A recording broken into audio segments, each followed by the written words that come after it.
Tudo bem, galera? Bem-vindo ao canal Mano Mundo. Eu sou o professor William Rubira e hoje nós temos uma aula massa, show, sensacional. Hoje só curiosidades da Segunda Guerra Mundial. Nós já fizemos o vídeo da Segunda Guerra Mundial. Hoje são só curiosidades. Aula mais leve, sem roteiro, só trocar ideias sobre essas curiosidades. Tá afim? Então vem comigo pro canal Mano Mundo, que aqui todo dia é dia de história. Até já, galera!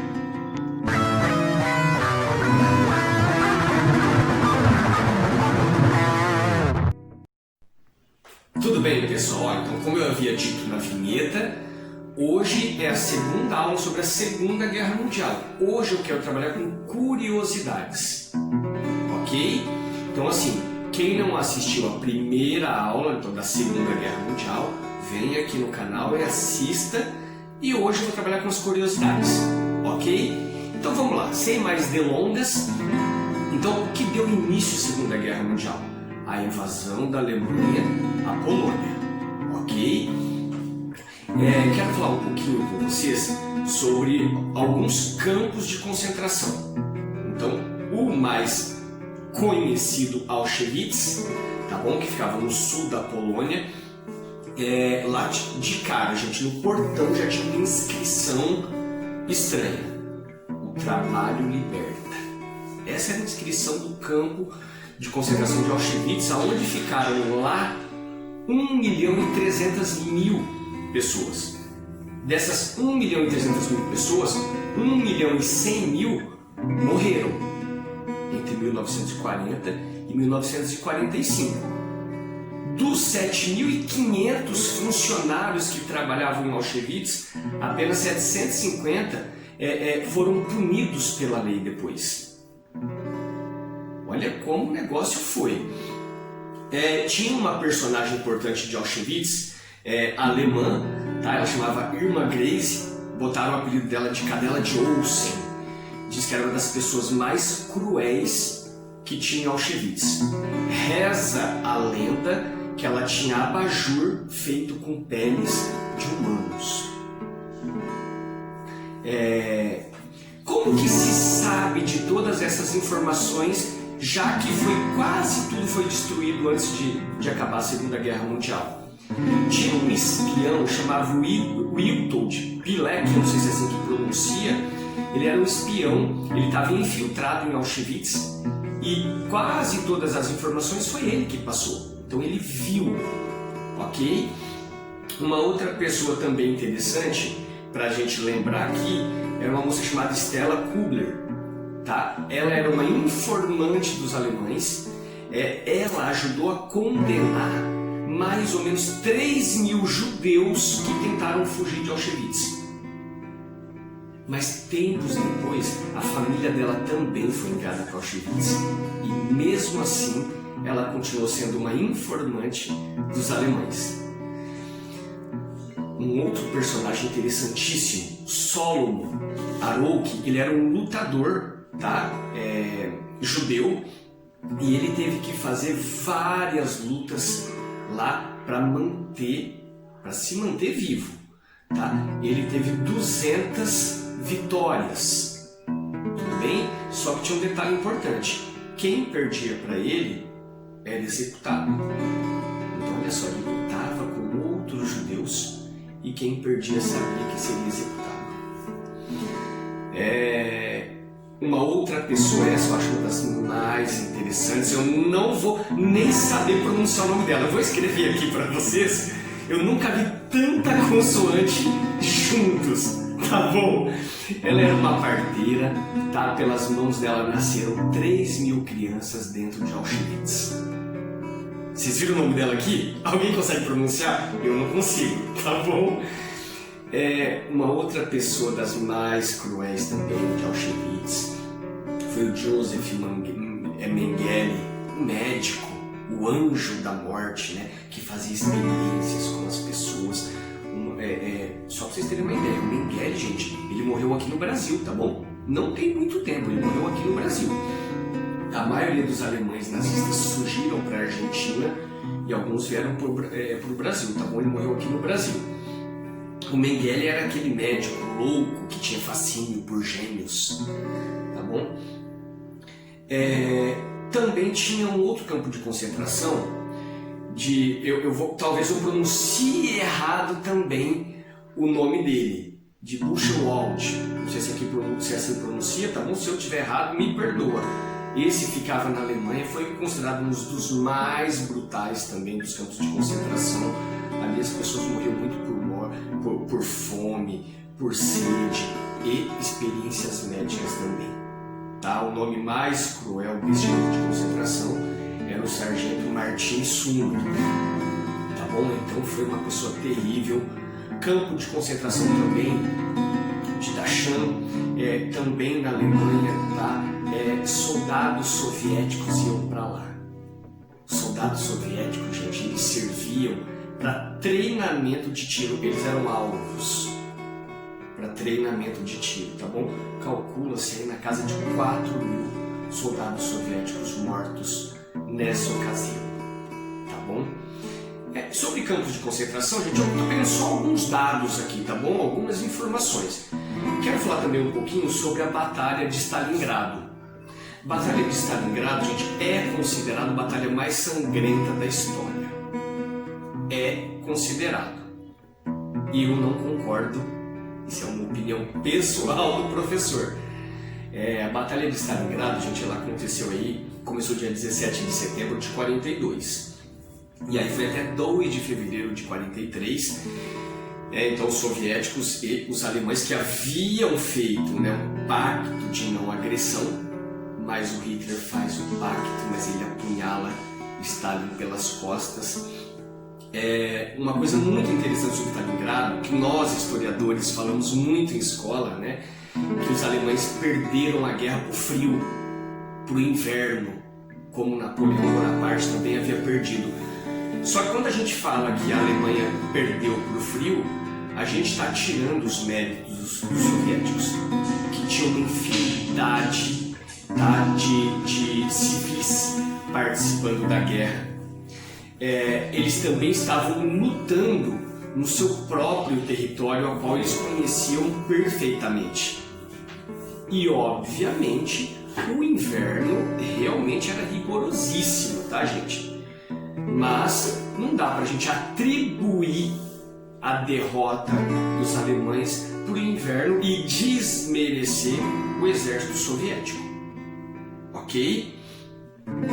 Nessa batalha de Stalingrado, gente, estão milhares e milhares de pessoas aí, calcula aí de 11 milhões e 800 pessoas, talvez teria 1 milhão e 800 mil pessoas, perdão, teria perdido a vida nessa batalha sangrenta, tá? Eu já vou falar agora o porquê que eu particularmente não concordo muito, que na Segunda Guerra Sino-Japonesa, a Guerra China contra Japão, eu fiz um vídeo aqui também sobre as bombas de Hiroshima, onde eu explico essas batalhas. Há quem diga que o número de mortes aí chega na casa de 30 milhões, ok? Então por isso que acho que a guerra sino-japonesa foi mais sangrenta, mais violenta ainda do que a de Stalingrado, que já foi realmente pesada. Quero falar também sobre o dia D. A gente usa essa expressão, o dia D, o dia D. O que é dia D? O dia D, gente, é o dia 6 de junho de 44. O Hitler já havia tomado metade da França, mas no dia 6 de julho é feita uma força-tarefa, a maior operação naval, aérea, terrestre da história. Tudo isso foi feito para libertar a França da mão do Hitler. Tá bom? Então, um dia desse, só para vocês terem uma ideia, calcula-se na casa de 20 mil paraquedistas. Desses 20 mil, tem uma curiosidade interessante.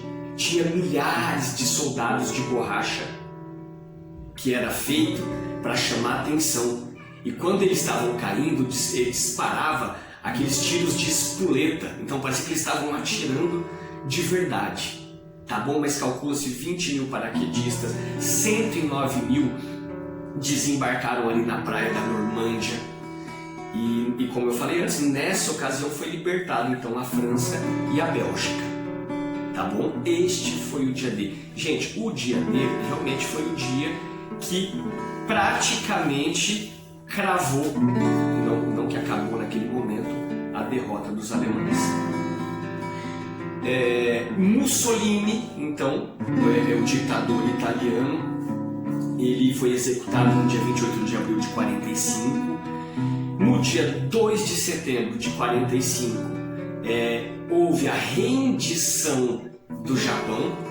Uma coisa importante que eu também falei no outro vídeo: o Japão não se rendeu por causa das bombas de Hiroshima e Nagasaki. Tá? O Japão se rendeu porque a União Soviética tinha libertado os chineses, e aí sim ele estava, junto com as duas bombas de Hiroshima e Nagasaki, a União Soviética, o maior exército do mundo, estava chegando no Japão. E foi quando o Hirohito realmente assinou a sua rendição, tá? Então no dia 2 de setembro de 1945. Ok? Essa é uma curiosidade muito interessante. Campos de concentração nos Estados Unidos. Gente, tinha um monte de campos de concentração nos Estados Unidos, onde ficaram presos pessoas, então, nipo-americanas, tá bom? Então, os descendentes de japoneses que estavam lá depois do ataque de Pearl Harbor, os japoneses acabaram ficando presos nesses campos de concentração. Então, uma prova clara da xenofobia, pessoas que não tinham nada a ver com isso. Também já fiz um vídeo aqui no canal sobre campos de concentração aqui no Brasil. Ok? Tivemos vários campos de concentração no Brasil, onde também ficaram presos italianos, alemães, japoneses, mas eu já fiz um vídeo sobre esse canal, então não vou. Vamos passar para as próximas curiosidades. Tinha uma força armada fantasma, gente.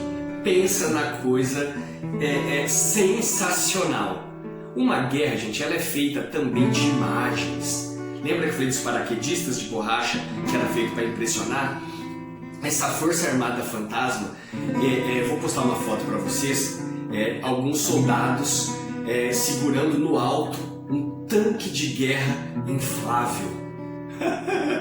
Olha que coisa louca! Para quem visse, nossa, 4, 5 soldados levantando um tanque que pesa toneladas nos braços. Que interessante. Ah, tá, só para lembrar também, tá? Essa Força Armada Fantasma era americana, tá bom? Sobre os campos de concentração do Brasil, que eu acabei não falando, como é curiosidade, a gente acaba falando de monte, né? No Brasil tinha 31 campos de concentração, tá bom, gente? 31. O mais famoso era de Pindamonhangaba, ok? Uma outra batalha também triste e pesada. Guerra vai ser sempre triste e pesado, né, gente? O massacre de Bab Yar, tá? Em Kiev, na Ucrânia, onde 33 mil judeus foram fuzilados, ok? Já que eu falei do tanque inflável, deixa eu falar do tanque de verdade, os super tanques alemães. Gente, só para vocês terem uma ideia, os tanques chegavam a 1.350 toneladas, com 47 metros, tá? Os projéteis, calcula-se que chegavam na casa de 7 toneladas uma bala, ok? O alcance aí, ele chegava entre 39 e 45, 46 quilômetros de alcance. Só para vocês terem uma ideia, esses tanques conseguiam fazer um disparo a cada 45 minutos. Mas eram super tanques que passavam por cima de tudo. Pearl Harbor também, interessante demais. Já fiz um vídeo falando sobre o Japão também, mas algumas curiosidades interessantes, tá? Os japoneses vieram, gente, com 350 aviões. Em 2 horas, eles bombardearam os navios, os porta-aviões americanos, tá? O chefe dessa operação foi o almirante Isokuro Yamamoto, posso estar pronunciando errado também, que ele foi caçado muito tempo depois, até que conseguiram derrubar o avião que ele estava, tá? Mas tempos depois.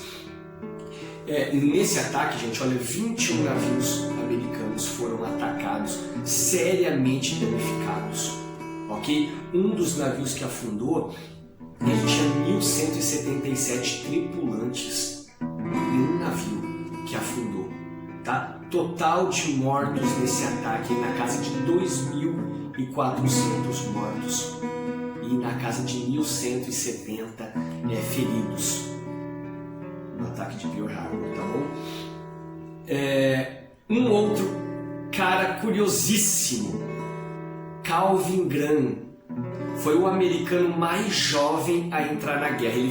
Ele mentiu a idade dele. Sabe quantos anos o cara tinha, gente? 12 anos, ele fingiu, tá? Ele mentiu a sua idade e só descobriram quando ele foi ferido em guerra, tá? Calvin Graham, sensacional esse menino, gente. Uma outra coisa bem bacana, a Rainha Elizabeth, a da Inglaterra, que está viva ainda hoje.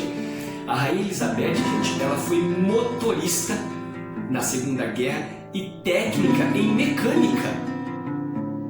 Ela ainda não era rainha, tá, gente? Mas ela viria a ser a rainha. Técnica em mecânica. Que bacana!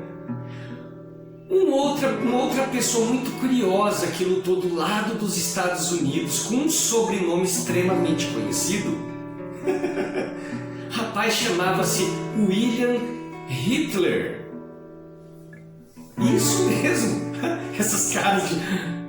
William Hitler, ele era um sobrinho do Adolf Hitler, tá? Que fugiu para os Estados Unidos, ele lutou contra a Alemanha. E por que não se fala tanto sobre esse William Hitler, gente? Que depois da guerra, por conta do sobrenome, ele acabou mudando o seu nome, tá? Ele mudou para Patrick Stuart Houston, tá bom? Ele mudou o nome porque o nome Hitler realmente assustava um pouquinho. Só um minuto, por favor.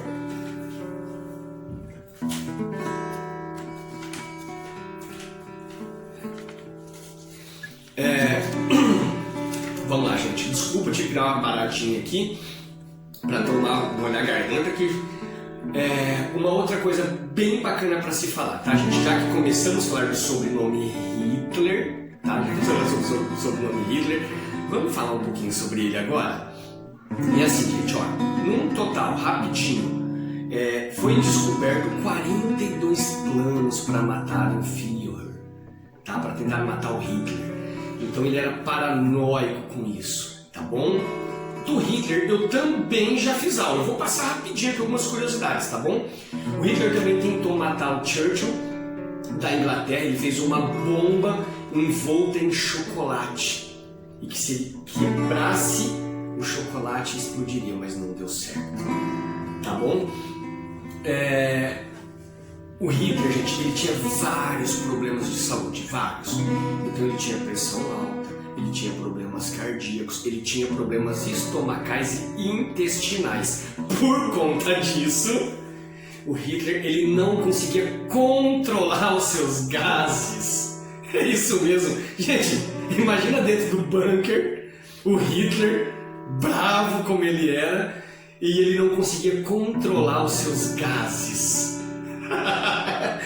Olha, gente, desculpa, mas não tem como não rir, tá bom? Por conta desses problemas de saúde do Hitler, ele se tornou um cara hipocondríaco e usuário de muitas drogas que era receitado para controlar as fortes dores que ele tinha. Também na Primeira Guerra ele tomou um tiro na virilha, então ele tinha um testículo. Então ele tinha muitos problemas de dores, então essas drogas eram receitadas para ele, tá? Com frequência. Então ele era um usuário de muitas drogas, era um Zé Droguinha. Tá bom, desculpa, não resistir a essa. Existem teorias de que o Hitler talvez fosse judeu. Gente, isso não é comprovado, tá bom? Foi feito alguns testes de DNA em alguns familiares do Hitler e chegou-se à conclusão de que alguns deles tinham sim uma descendência judaica e africana. Curioso isso, né? Estranho, mas enfim, por que tinha tudo isso? Eu vou contar essa história para vocês. Olha só, o pai do Hitler, o pai, tá bom? Chamava Lois. Ele era filho de uma mulher, de uma moça chamada Maria Ana, que foi uma mãe solteira, tá bom? Reza a lenda de que ela teria engravidado do filho dos patrões dela, que eram judeus, tá bom? Então o pai do Hitler talvez fosse descendente de judeu. O pai do Hitler, gente, ele teve um padrasto, tá? Que se chamava Hildler, Johann Hildler. Então só aos 40 anos que o pai do Hitler mudou o nome dele e no cartório era para colocar Hildler. Só que como a pronúncia era difícil, o escrivão colocou Hitler, ok? Então o certo era Hildler. Então o pai do Hitler passou então a se chamar Hitler, tá bom? E a mãe do Hitler chamava Clara, teve 6 filhos, só 2 sobreviveram, obviamente ele e a sua irmã, tá bom? Um outro caso, o Hitler foi salvo de um afogamento num lago de gelo por um padre, tá bom? Uma outra coisa, a fissura, o grande amor da vida do Hitler, que se sugere, era sua sobrinha Geli, tá bom? Que teria se matado, tá? Ela era meio que uma prisioneira dele, tá bom? E numa briga deles, que ela queria ir embora, a história diz que ela se suicidou, tá? Mas há controvérsias, ok? Diz que a briga foi muito feia, então a Geli foi o maior amor da vida do Hitler, tá bom? Tô acabando, gente. Uma outra coisa importante, o Hitler, ele odiava o comunismo, e vocês vão lembrar de uma coisa que eu vou falar aqui. Olha só, o Hitler, gente, nas suas campanhas, ele usava o medo do comunismo para aterrorizar a população.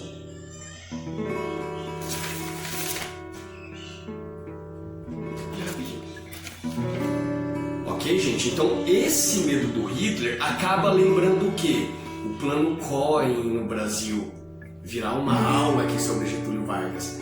Lembra? Uma carta inventada para aterrorizar a população. Então o comunismo era usado para aterrorizar a população.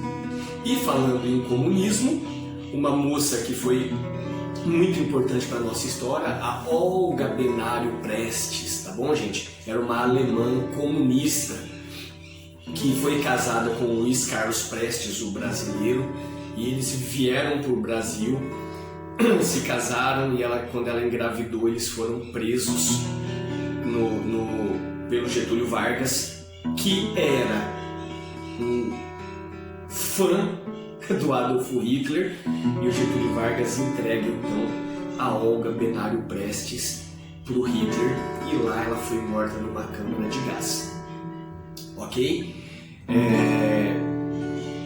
A última curiosidade, o Hitler, além de todas as drogas que ele usava, o Hitler consumia doces aos montes.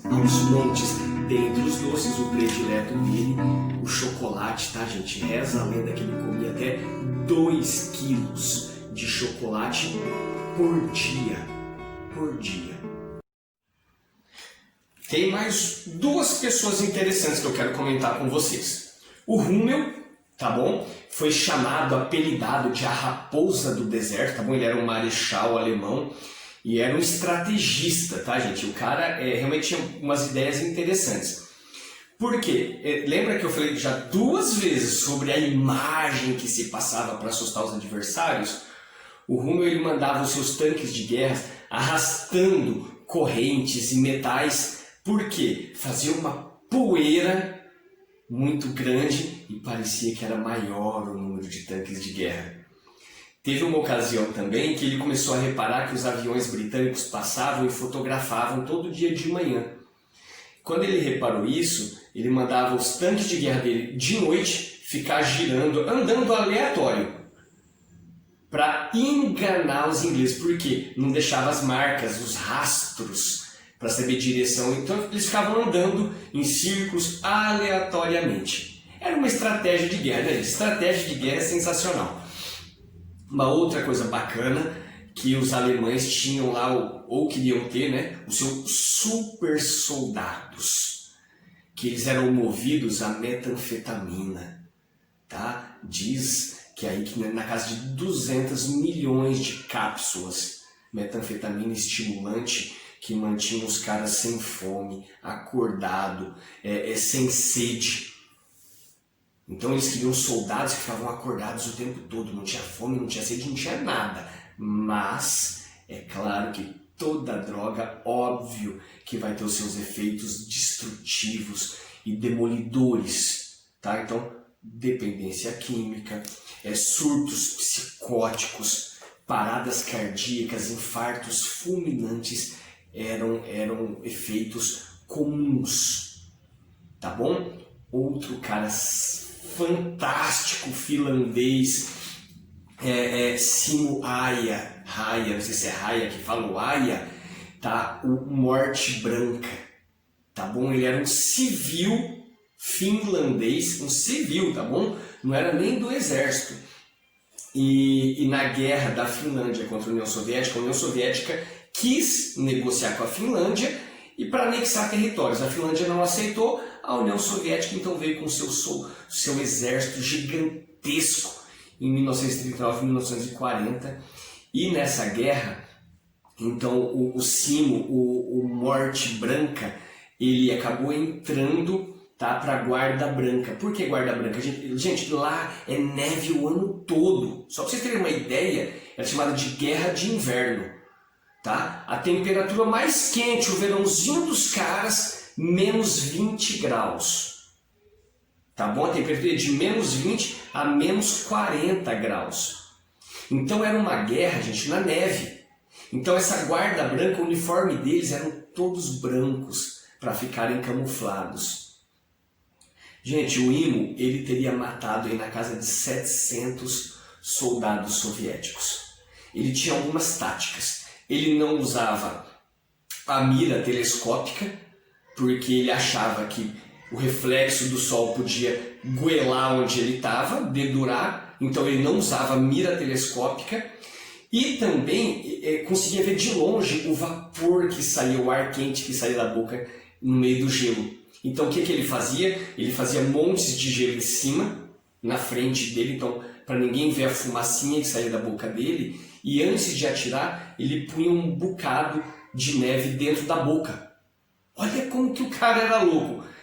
700 pessoas soviéticas, baixas soviéticas, ele acabou levando, tá bom? Esse era o Simo Aia, acho que é assim que pronuncia, não sei.